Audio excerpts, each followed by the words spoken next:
Avianca Flight 52 is in trouble. The crew is exhausted. They're over New York City and almost out of fuel. Are we cleared to land now? Yes, sir, we are clear to land. Tell me things louder because I'm not hearing it. They're cleared to land. Soon the nightmare will be over. Gear down. Glide slow! Listen, grade 500 feet. The captain desperately searches for the runway at Kennedy Airport, Lights! but he can't find it. The runway, where is it? I don't see it. I don't see it. Now they're battling violent wind shear. This is the wind shear. They're going to crash. With the landing gear up, landing gear up! The plane has hardly a drop of fuel left. They cannot land. Flight 52 is about to crash somewhere over New York. How could that happen? Even the world's finest air crash detectives will never agree about who is to blame. Relevance of testimony. Southwest of Kennedy Airport, with a track brought up. This motivation. Go 106 to Main Street, Illinois to base.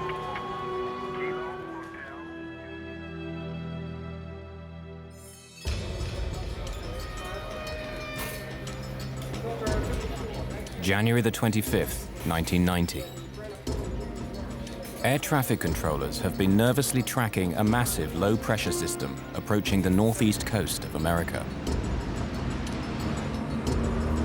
There was a system moving through the Great Lakes, moving east.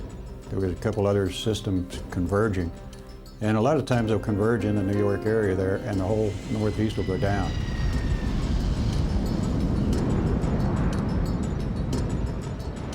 The weather is already near the safe minimum to land a plane. Flights will have to be cancelled or delayed. The terminals will be choked with thousands of angry passengers.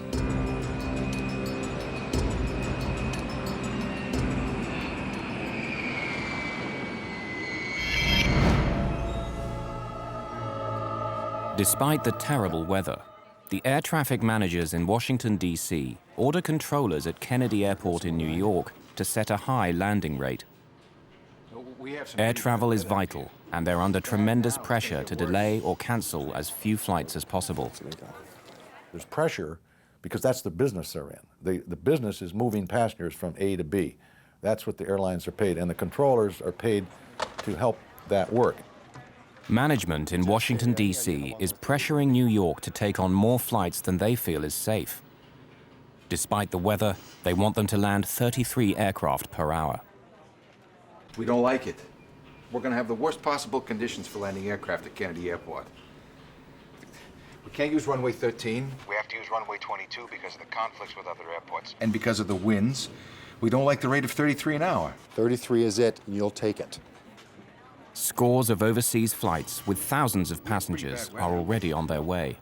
They have to land somehow. What are we going to do with foreign traffic? We'll just give them airborne holes. Well, we know we're going to have wind shear and missed approaches, and this is going to be a very bad day. I've got very bad vibes about this day. No. 33. You'll shake it. And that set the scenario at about 7 or 8 in the morning before we left Medellin. At 7 or 8 in the morning, the scenario was set for this accident to happen. But within the next few hours, fog and low clouds have closed the main runway at JFK.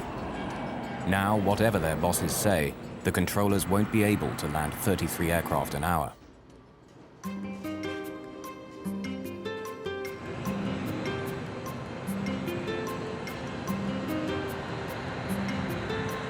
"2,400 miles to the south in Colombia, it's a warm, sunny day with not a cloud in the sky. Avianca Flight 52 is now boarding passengers for New York. Among them, Miriam and Luis Montoya and their 2 young daughters. I remember during that day in the morning, before we boarded the flight, I talked to a friend that was going to pick us up at the airport in New York. He told us the weather conditions were bad. The temperature was very low, and it was rainy, and it was going to be foggy. After a short business trip, Nestor Zarata is traveling home to New York. I received a telephone call telling me that if I could be in the airport in half an hour and not ask any questions or request anything, I would get on the direct flight to New York. In the cockpit, Flight engineer Matthias Moyano monitors the loading of over 13,000 pounds of fuel, making a total of 80,000 pounds. Enough for the journey, plus an extra 2 hours flying time. Avianca 052 Heavy, request clearance for takeoff, runway 11. Just after 3 o'clock in the afternoon, Avianca 52 takes off from Medellin with its maximum allowable fuel load. The Colombian airliner heads north for the United States with 158 passengers and crew.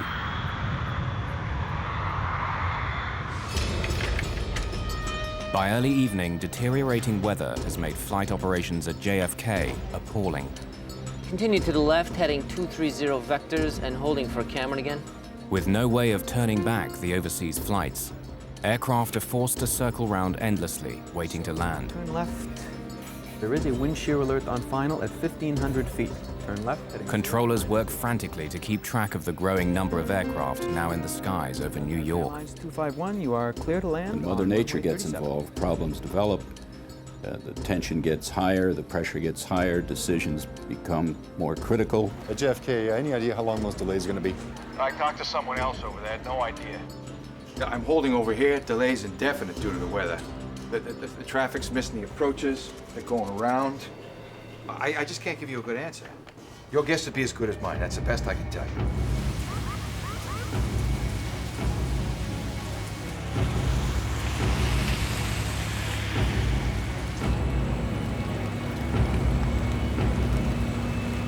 JFK Airport in New York now only has one runway for landing, and aircraft are queuing up to use it.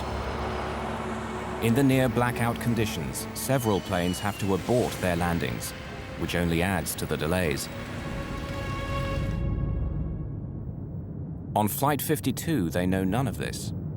The crew neither receives nor requests the weather for New York or for their alternate airport, Boston.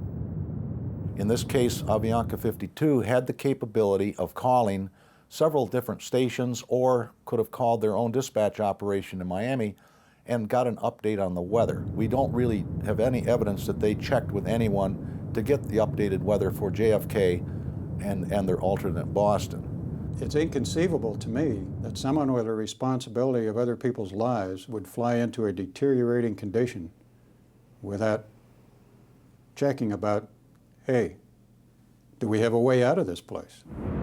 Avianca 52 enters the airspace near Norfolk, Virginia. After 4 hours in the air, New York City is now less than 40 minutes away.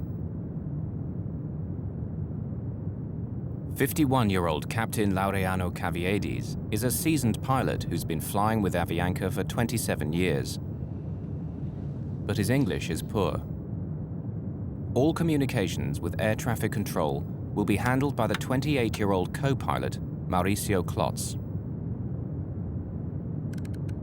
The third man in the cockpit, flight engineer Matthias Moyano, is experienced, but like co-pilot Klotz, he has only 4 months of flight time in the 707.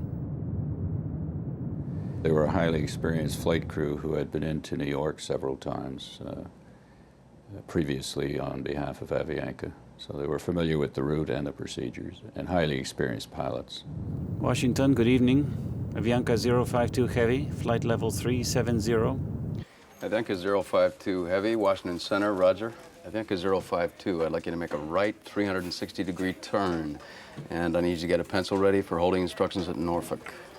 Okay, 360-degree right turn at Norfolk, Avianca 052 Heavy. Avianca 052, you ready to copy your holding instructions? Go ahead, sir.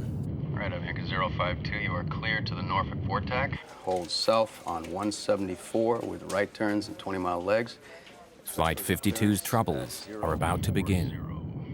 They're being diverted out over the Atlantic Ocean near Norfolk, Virginia, and placed in a holding pattern. Here, the aircraft will fly an elliptical racetrack pattern while it waits for further instructions from air traffic control. They don't know about the bad weather ahead, but with enough fuel for more than 2 hours of flying, there's no cause for alarm.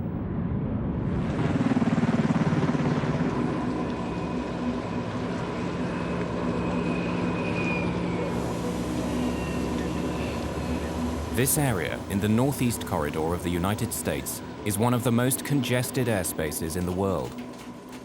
Incoming traffic from overseas is routinely directed through a pipeline of controllers before being cleared to land at one of 3 major airports in the New York area: JFK, LaGuardia, and Newark.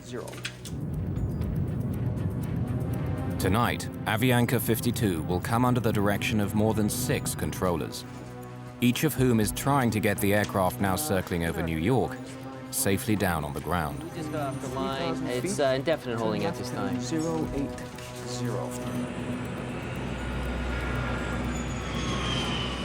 We just had 3 missed approaches on 22, right? We just went below the minimums. We just had 4 misses on 22, right? Which is our primary runway.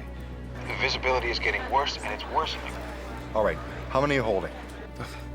Well, we're still holding the 12 or 13 we had earlier. We're expecting some pretty lengthy delays in another hour, so. While air traffic controllers try to cope with the increasing backlog of flights, Avianca Flight 52 circles for 19 minutes over the Virginia coast, waiting for permission to continue its journey to New York. Avianca 052, expedite descent through level 33. Just leave flight level 330 within 3 minutes, please. Okay, we'll leave 330 within 3 minutes. Avianca 052 Heavy. The Avianca jet is on its way to New York at last, but they have no idea of the trouble that awaits them.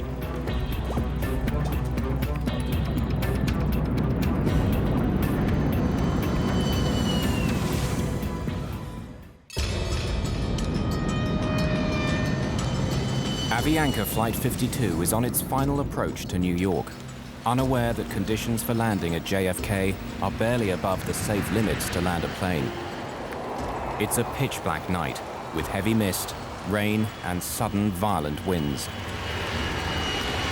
This is Central. I was wondering how your weather was doing up there. It's pretty bad at this point. We got all sorts of wind shears and missed approaches. Due to not seeing a runway? You're still trying on a 30 rate. Yeah, rather unsuccessfully at this point. The winds are starting to pick up. 20% of the guys attempted approaches Went on a miss. When the northeast goes down, it goes down. It goes down for a big area. And a lot of quick decisions have to be made. You just can't say, wait a minute, stop. Everyone's en route. The plane has now almost used up the fuel planned for the journey and will shortly start eating into its reserves. The crew is considering diverting to their alternate airport in Boston, just 210 miles from New York. Washington Center, Avianca 052 Heavy. Avianca 052 Heavy, go ahead. Do you have any information about delays to Boston? Boston, I'll check that, sir. Thank you. The Washington controller asks his assistant to check on the conditions at Boston, but he gets distracted juggling other aircraft and forgets all about Avianca's request.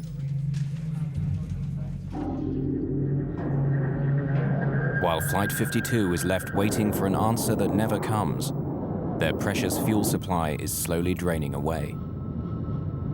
Ask him about Boston again. Did you ask about delays at Boston, or are we going to approach Kennedy? Okay, Avianca 052, it looks as though New York Center may have to hold you for possibly up to 30 minutes.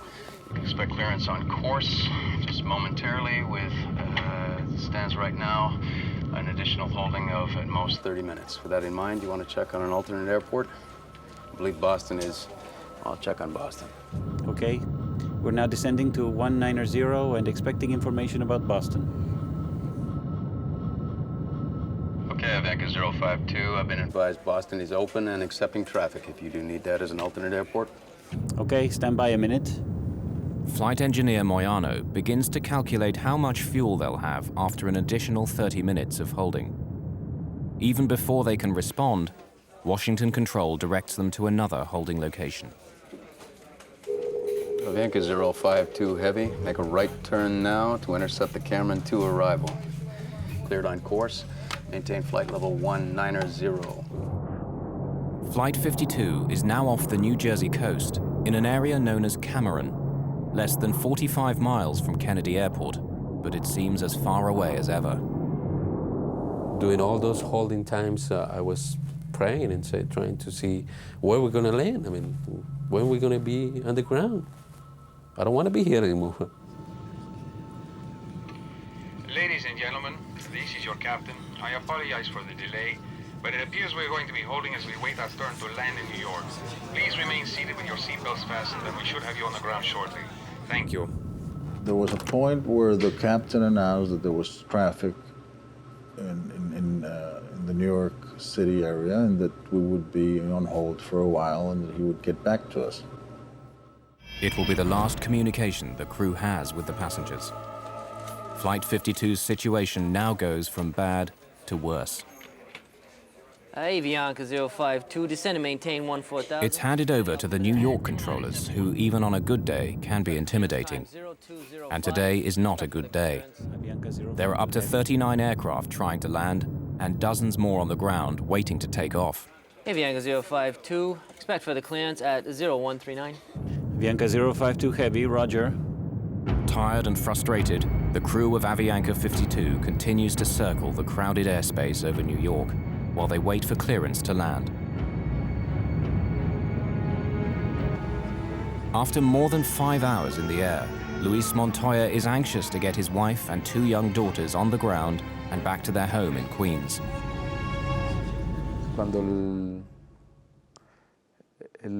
As the flight started to prolong, we started to feel uneasy. My wife was carrying the baby at all times, and we were wondering what could be happening. After all, they weren't giving us any information, and most people began to feel nervous. New York Center finally gives the crew of Avianca 52 the message they've been waiting for. Avianca 052 Heavy, Avianca Kennedy is 2,400 feet. Can you accept an approach? That's an affirmative, sir. They think they're finally in the clear. Then, calamity. The foul weather and zero visibility forces several aircraft just ahead of them to abandon their landing attempts and make a second attempt. The controllers have bad news for the Colombian airliner. Avianca 052, continue to the left, heading 230 vectors, holding at Cameron again. Another hold. Okay, 230 vectors for holding at Cameron. Kennedy, Avianca 052. Avianca 052, go ahead. Thank you, sir. You have any estimates, sir? Avianca 052 Heavy, I might be able to get you in right now. Stand by. Thank you. The crew wait silently and hope. But when the reply comes, it's more bad news. Avianca 052, we just got off the line. It's indefinite holding at this time. The Avianca 052, turn left, heading 090, hold at Cameron, maintain 1000. They've been held up for 48 minutes on the way here. Now they've been circling around for another 25 minutes, only a few miles from the safety of JFK Airport. They were progressively moving toward JFK, and they were held in the air for 3 times. This certainly would put some stress on the crew as to the fact they want to go from A to B. They don't want to fly in a racetrack for an hour just holding. At 8:55, the cockpit voice recorder begins recording the last 40 minutes of Flight 52. The crew at this stage seem resigned, or are perhaps too timid to complain. Moments later, Avianca is given more unwelcome news. Avianca 052, expect for the clearance time 0205. Expect for the clearance in 20 minutes. It's now that the stress level in the cockpit begins to rise. 0205. Well, I think we need priority. We are passing out of fuel. Avianca 052, roger. How long can you hold and what is your alternate? Okay, stand by a minute. The flight engineer quickly calculates the remaining fuel. Yes, sir, we'll be able to hold for 5 minutes. That's all we can do. Avianca 052, roger. And what's your alternate? We said Boston. But it's full of traffic, I think. Avianca 052, say alternate again. It was Boston, but we can't do it now. We'll run out of fuel. Avianca 052, cleared to land at Kennedy via heading 040, maintain 1000 at speed 180. The Avianca crew, when they felt it, they were being handed off to an approach controller now and given a heading and a lower altitude. I'm sure in their minds they thought, well, they even commented on the cockpit voice recorder, we're being handled or we're being taken care of. It's okay if I send 4 more your way? Casino, I'm back in the hold again. I got 4 in the stack and there's no end in sight. I can't keep you times. I'd be guessing if I did. This guy's killing me. Avianca 052 only has 5 more minutes in the hold. You gonna be able to take him, or I'll set him up to his alternate? What is his speed now? I'm not sure, to be honest with you. Holding speed. Slow him to 180 and I'll take him. Say again? Slow him to 180 knots and I'll take him. You guys holding a lot? Man, we're holding all up and down the coast. Ah, that's good practice, man. But in this critical handoff from one controller to the next, there is no specific mention of Avianca's critically low fuel. Nobody told the next controller that. So the next controller, when Avianca came in on the frequency, the controller just said, right, I've got you, proceed to Kennedy, or I'm going to put you in a hold, and put him in a holding pattern over the last approach fix. The options were gone. Now the aircraft could only get into Kennedy. Avianca, descend and maintain 7,000. Descending to 7,000, Avianca 052 Heavy. Avianca 052, before you go, there is a wind shear alert On final at 1,500 feet. Turn left, heading 090. Left, heading 090, Avianca 052 Heavy. The high-level wind shear was passed on early on, so he was aware of that. But the low-level wind shear below 500 feet was not passed on. During the entire flight from Colombia, the plane's autopilot has been unusable. It was reported after the last flight, but Avianca's maintenance men failed to fix it. After more than 6 hours of flying manually, the physical and mental stress is beginning to take its toll on Captain Caviedes. To me, it's inconceivable someone would have to fly at Boeing 707 without an autopilot. I mean, that's a high workload in smooth air. After more than an hour and 17 minutes waiting for clearance to land, the crew of Flight 52 believe controllers on the ground are at last aware of their fuel emergency and are clearing the 707 for a priority landing.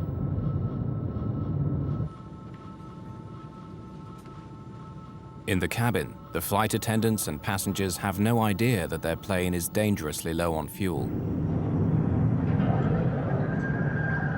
Then the go-around procedure is stating that the power be applied slowly. In the cockpit, the crew now hastily discuss the go-around procedure, what the manual says they must do if they can't find the runway through the fog and low clouds and have to go around a second time.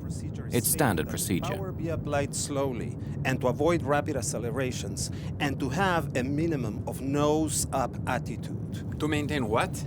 Minimum nose-up attitude. That means... Flight engineer Moyano is concerned that if the captain were to pull up the plane's nose too sharply, all the remaining fuel would slosh to the back of the tank, causing engines to stop. Covered on fuel during the go-around. What it means is it doesn't contain fuel for feeding itself and a flameout could occur. And it is necessary to lower the nose again. Right now we are proceeding to the airport inbound. We have 17 miles. Roger. This means we'll have hamburger tonight. Avianca, descend and maintain 3,000. Descend and maintain 3,000. Avianca 052 Heavy. 3,000 feet. They got us. They're already vectoring us. No, they are descending us. They are giving us priority. Avianca 052 Heavy. Contact Kennedy Tower 119.1. Good day. Only minutes before landing, Flight 52 is handed off to a JFK tower controller whose shift is about to end. Avianca 052 Heavy, Kennedy Tower 22 left. You are number 3 following 727 traffic on a 9-mile final. Avianca 052 Heavy, roger. Can I lower the landing gear yet? No, I think it's too early. If we lower the landing gear, we have to maintain a very high nose attitude. So desperately low is their fuel that the first officer wants to delay putting down the landing gear, which will increase the aircraft's drag, requiring more power and using more of what little fuel they have remaining. I was so happy. For me, it was like a joy. I mean, we're going to land soon, and this is going to be end. Avianca 052, what is your airspeed? Avianca 052, 140 knots. Avianca 052, can you increase your airspeed 10 knots? 10? Okay, 10 knots, increasing. Increase. 10 knots more. Tell me things louder because I'm not hearing it. Lower the gear. Gear down. Avianca 052, 22 left, wind 190 at 20, cleared to land. Clear to land, Avianca 052 heavy. Wind check, please. 190 at 20. With the weather deteriorating and flying on fumes, the crew of Flight 52 will have only one chance of getting their 149 passengers safely on the ground. Avianca 052, say airspeed. 145 knots. Are we cleared to land, no? Yes, sir, we are clear to land. Stand by. Flaps 50. Landing checklist complete. It was extremely important that Avianca 52 landed on their first approach JFK. The voice recorder revealed that the captain was certainly quite concerned about the fuel state, and he was talking aggressively with the first officer, putting out flaps, getting the airplane configured. The flight engineer had to know they were out of fuel. And when they came in for their first approach, it was time for the flight engineer to say, this is the only approach we're going to be able to make. And he didn't. Give me 50. Flaps 50 now. All set for landing. Standing by for lights. Slightly below glide slope. 1,000 feet above field. Instruments cross-checked, slightly below. Stand by for lights. Stand by. The wind is slightly from the left, 190 to 20. Below glide slope. With about 10 minutes of fuel remaining and just 2 miles from the runway, Flight 52 finds itself flying into violent wind shear, forcing them to slow the plane down. They were getting like 60 knots of wind on the nose. And then as they descended on down through about 500 feet to the ground, they were down to 20 knots. So that's 40 knot change and 1,000 feet of elevation. That's a lot. This is the wind shear. Now the wind changes direction. It's pressing them down towards the ground. Glide slope! Glide slope. Sync rate 500 feet. Glide slope. The captain desperately searches for the runway, but it's shrouded in low clouds and fog. Terrain. Lights! The runway, where is it? I don't see it. I don't see it. The plane's warning system is telling them that they're about to crash.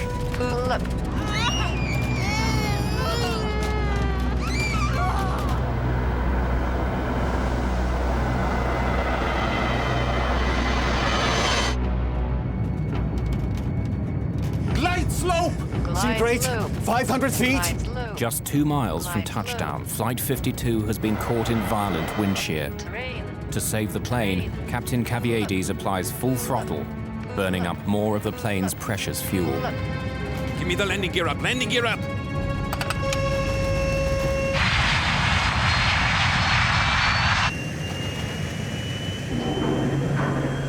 The airplane was about 200 feet above the ground, about 2 miles from the runway, which was well below the glide slope and very dangerous. So the airplane almost crashed on its first approach. When you get a missed approach, now it changes the whole ball game.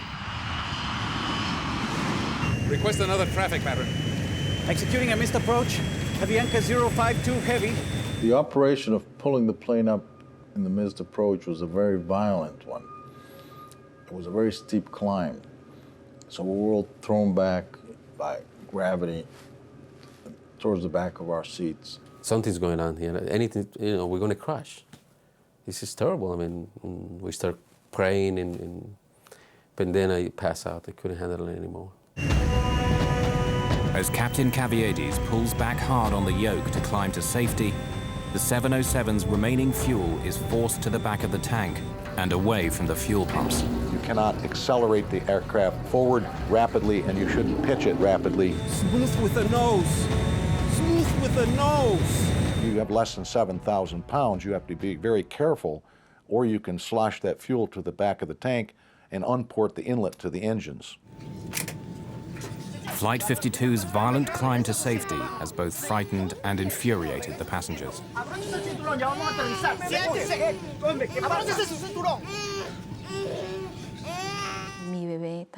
My baby Daniela also started to feel uneasy and began to cry. We began to get the feeling that something was about to happen. I buckled up with the baby just in case there was a problem. She's very little, and I was concerned that my weight could have crushed her. I had her in my arms, and we began to say the Lord's Prayer. I don't know what happened with the runway. I didn't see it. I didn't see it either. I didn't see it. Avianca 052, you were Making a left turn, correct, sir? Tell him we are in emergency. 2,000 feet. That's right, to 180 on the heading, and we'll try once again. We are running out of fuel. Okay.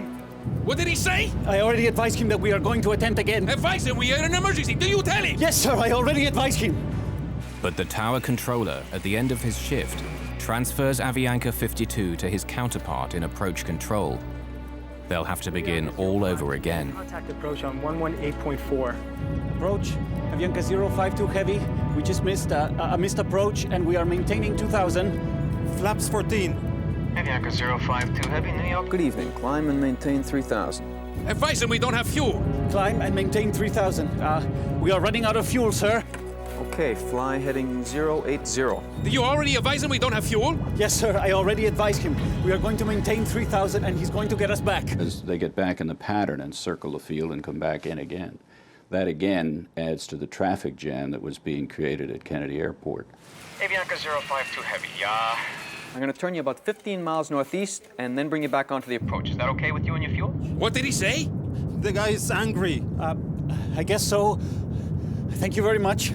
These guys were out, and they didn't say we were out. And he allowed the approach control to vector them way out in the original pattern and 15 miles north of the outer marker again. Flight 52 is instructed to fly a long approach pattern for another landing attempt. The plane is down to its last dregs of fuel as the crew waits for final clearance from ground controllers. In their minds that they were being handled and taken care of, and they had enough fuel to go around and shoot the approach. But on the way, they were given a 360 turn because of traffic spacing. And then they were run way out towards Long Island and vectored all around, which was equivalent to holding for another 15, 20 minutes. Did you get clearance yet? Can you give us a final yet? Avianca 052 heavy. Avianca 052. Affirmative, sir. Turn left, heading 040. Climb and maintain 3,000. Negative, sir. We are running out of fuel. Okay, turn left, heading 310, sir. Set flaps 14. Okay, and you're number 2 for the Approach. I just have to give you enough room so you can make it without having to come out again. Okay. We're number 2 and flying 360 now. Avianca 052 heavy, turn left, heading 330. The lights in the aircraft start to flicker, a sign that the engines are being starved of fuel. 330 on the heading, Avianca 052. Once there's no fuel flowing through the pump out of the tank, an amber light comes on to tell you that tank is empty. Flame out! Flame out on engine number 4! Flame out on it! Flame out on engine number 3! Show me the runway. The passengers can hear the sound of the engines beginning to shut down. When the engines went off, I looked over to the lady that was sitting next to me, and I asked her to give me her hand. And I philosophically accepted, I might die here. This is it. Avianca 052, we just lost 2 engines and we need priority, please. Avianca 052. Turn left, heading 250. Intercept the localizer. 250, roger. Select the ILS. ILS. Avianca 052, you're 15 miles from the outer marker. Maintain 2,000 until established in the localizer. Cleared for ILS 22 left. Roger, Avianca. Did you select the ILS? It's ready on 2. When all the engines flame out and the generators fall off the line, a considerable amount of power is lost, electrical power is lost.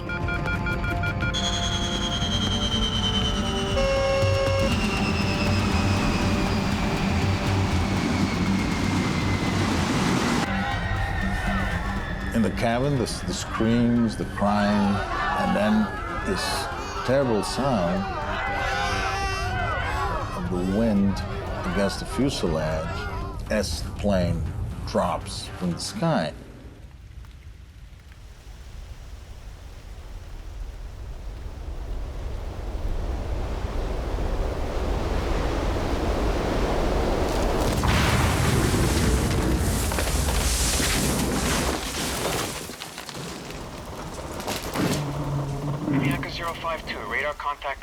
Avianca's missing due to the weather thing. Yeah, Avianca 52 lost an engine. We're trying to find out why. Yeah, we're no longer talking to Avianca. He's 15 northeast of Kennedy. Ah, wonderful. At Clipper 18, turn left heading 180. 6.5 hours after leaving Colombia, Avianca Flight 52 is missing somewhere over New York.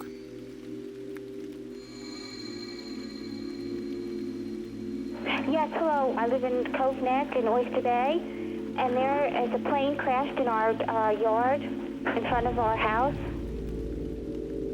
When I woke up, the first thing that I did, I put my hand over here in my back, and I was bleeding. I said, "Oh my God, we crashed." Both my legs were broken, and I had, blood all over the place. El asiento en el que estaba sentada la hija mía, sí recuerdo que The estaba seat where my daughter was sitting was totally destroyed by pieces of steel that happened to have come from the wing. pedazos de hierro que entraron del ala y lo I found my baby Daniela amongst the pieces of a torn-up, twisted chair. And I picked her up like this, and she was drenched in blood. Bañada en sangre. Avianca Flight 52 has crashed on Long Island, New York, less than 17 miles from JFK Airport. From deep in the woods, medical technician Bob O'Brien can hear the survivors before he can see the shattered 707.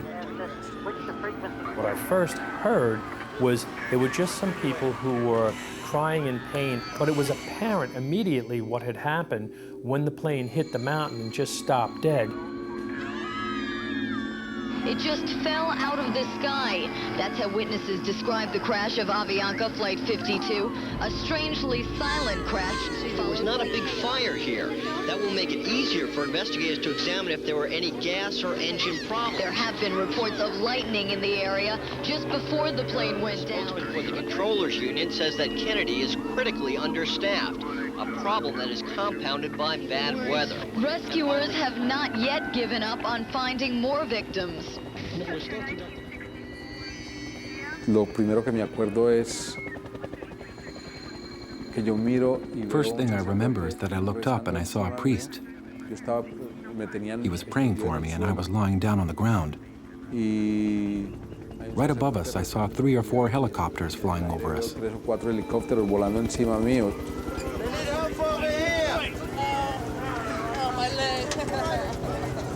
Managed to get up on top of the fuselage, and there's that door handle that says, in case of emergency, pull here. So I pulled that door handle, and that door handle just went, and the door came open about 4 inches. And then I was able to flip that over, and I could just see piles and piles of people strapped in their seats.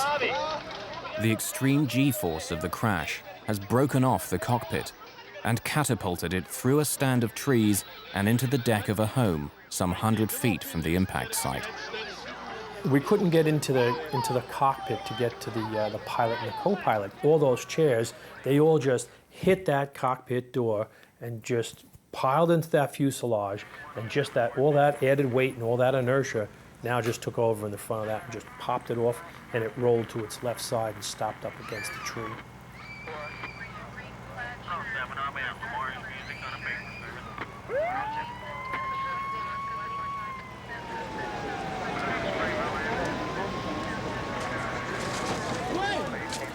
Come on, somebody get the back. And I saw some cables, and I saw a big hole in the fuselage over the passengers that were sitting next to me, who were kind of unconscious. And on top of me was this guy who was bleeding, a big guy, I don't know who he was, but he was on top of me, but I was sitting. I pulled myself with those cables towards that hole, which was over the wing. I started screaming, "Hey, help me out, help me, take me out of here." And then somebody, when they realized that I was alive, they removed they took away the guy who was on top of me, and they took me out of the airplane. At that moment, a fireman was climbing on the wing, and he saw me, and he said, "There's a guy here," and he pulled me out.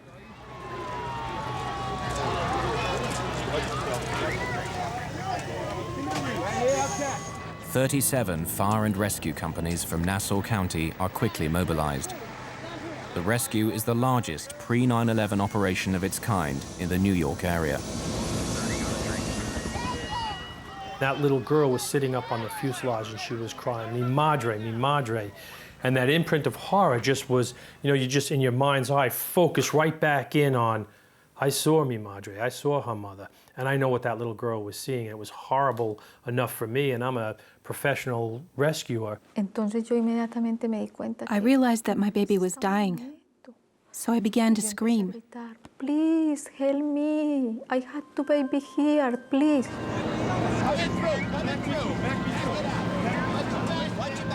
The plane has crashed in the wealthy neighborhood of Cove Neck, near the home of the father of tennis star John McEnroe. Medics set up a makeshift triage unit on his lawn. When daylight breaks 10 hours later, 85 survivors have been pulled from the wreck.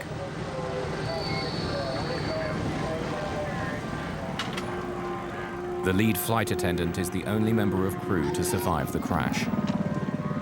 Of the 11 babies on board Flight 52, all but one are found alive. Among the dead are several passengers with drugs hidden inside their bodies. Known as drug mules, they're poor people paid by the Colombian drugs cartels to smuggle cocaine into the United States. It became an issue later on. They posted police officers at the morgue because they were afraid that the drug cartel would come in and try to steal the bodies because they were worth $1 million apiece, and they were waiting for this shipment, and there were a lot of them.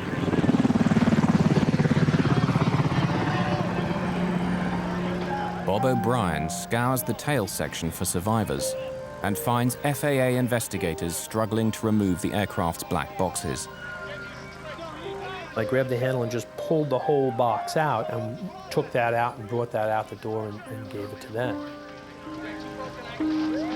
Even as people are being pulled from the wreckage, the on-site investigation begins. In charge on the ground is Barry Trotter of the National Transportation Safety Board. A former airline pilot, Trotter became an investigator after losing his right arm in a motorcycle accident. The condition of the aircraft was really astonishing to see that that much of the structure was left in the condition that it was in. It hit right on about a 28-degree embankment, and with the wings and all the other trees, it only slid 28 feet, so it hit and stopped instantly. Unaware of the details of Avianca's troubled flight, investigators quickly find a valuable piece of evidence. You could look at the engines right away and you could tell the engines were not turning. So there was no power on the engines. That was the first big clue. Trotter and his team examine the fuel tanks and find just a few gallons of jet fuel still on board. It becomes clear why the 707's engines stopped turning, but the question of who's to blame is still to be answered.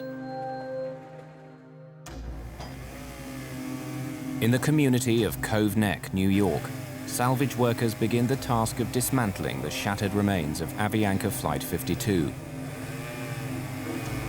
But there's still one critical question. Who is responsible for Flight 52 running out of fuel and causing the death of 72 passengers and crew? The answer will be worth millions of dollars and affect dozens of lives. At the lab of the National Transportation Safety Board in Washington, D.C., investigators are eager to recover data locked inside the two black boxes. The most telling of these is often the flight data recorder, which records critical information, such as the plane's altitude, airspeed, and heading.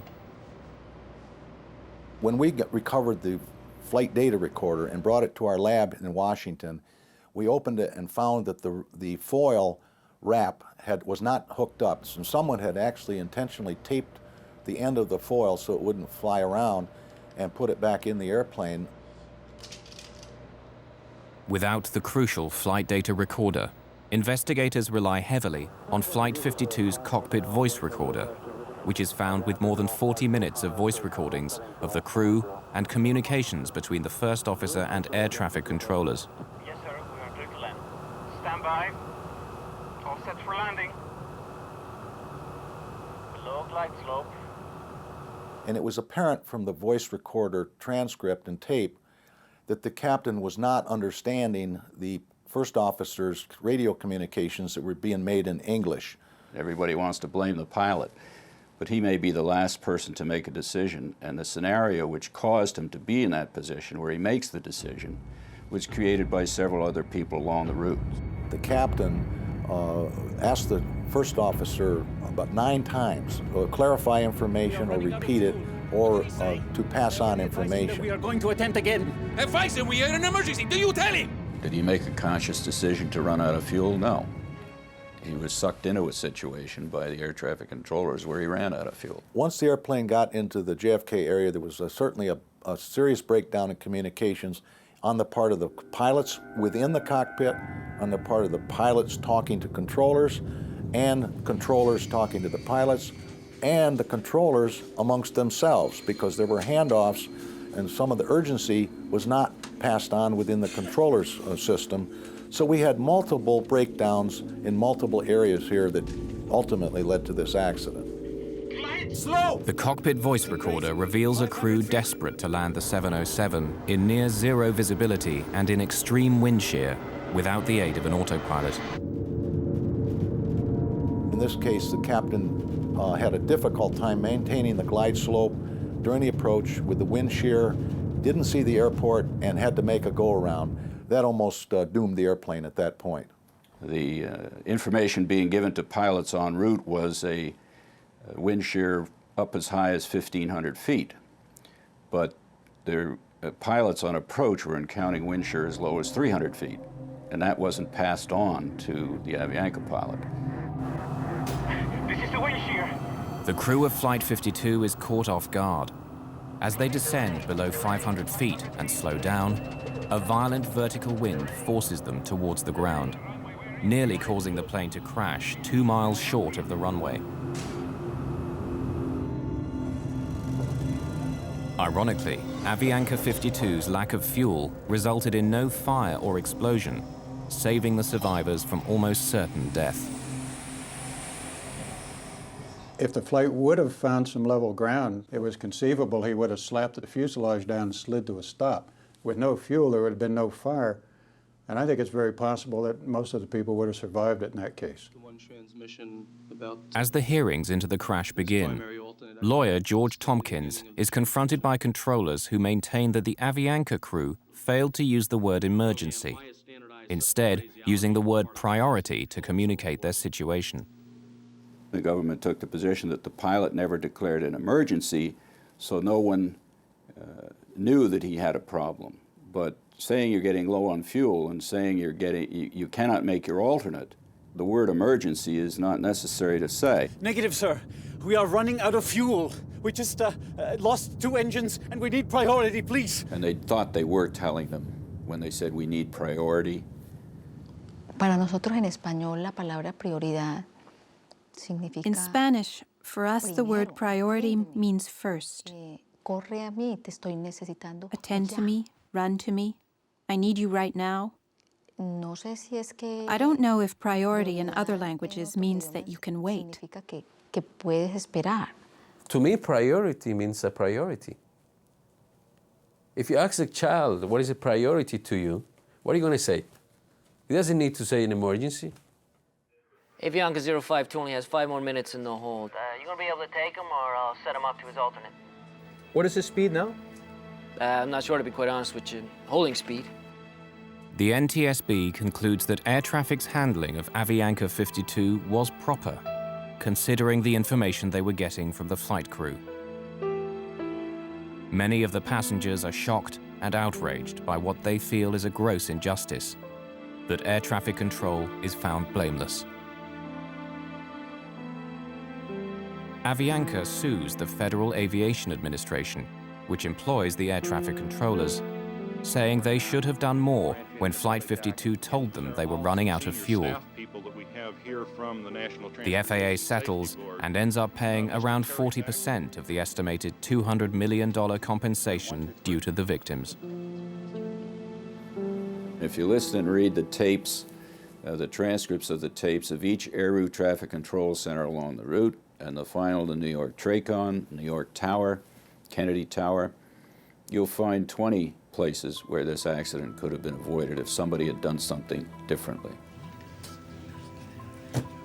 Among the 85 survivors who escaped the shattered remains of Flight 52 are the Montoya's 2 daughters. Daniela, the baby covered in blood, is now a healthy teenager preparing for college. The day just before the flight, we took a long trip to visit the Virgin Mary. This is a very important sanctuary in Medellin. Perhaps it was a miracle of God and the Virgin that the 4 of us survived. It was a miracle, and we feel blessed by that. For many of the survivors, recovering from their injuries has been easier than coming to terms with the reason why Flight 52 ran out of fuel. I had to learn to walk from scratch. It's difficult enough to deal with the injuries. It makes me very angry to think that a plane went down with 161 souls and had almost half the people lost their lives because of a word.